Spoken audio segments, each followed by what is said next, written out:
విజయవాడ అనే పేరు వినగానే మనకు వెంటనే గుర్తొచ్చేది శ్రీ కనకదుర్గమ్మ తల్లి దేవాలయం. క్రౌడ్ కొంచెం ఎక్కువ ఉన్నా సరే దర్శనం అయితే చాలా బాగా జరిగింది. ఈ జర్నీలో ఒక ఆలోచన వచ్చింది, యూట్యూబ్లో ఒక వ్లాగ్ చేయాలి అని.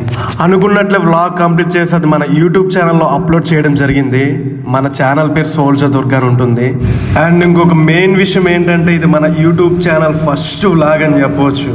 మీ అందరి సపోర్ట్ ఉంటుందని నేను మనస్ఫూర్తిగా కోరుకుంటున్నాను. విజయవాడ నుంచి ఈ వీడియో ఎవరైనా చూస్తుంటే కింద కామెంట్ చేయండి. అండ్ నిన్న జరిగిన T20 వరల్డ్ కప్ మ్యాచ్లో మన ఇండియా గెలిచిన విషయం ప్రతి ఒక్కరికి తెలిసిందే. ఈ వీడియో తరపున నా తరపు నుంచి మీ తరపు నుంచి మన ఇండియా టీంకి మొత్తానికి కూడా కంగ్రాచులేషన్స్ చెప్పుకుంటున్నాను.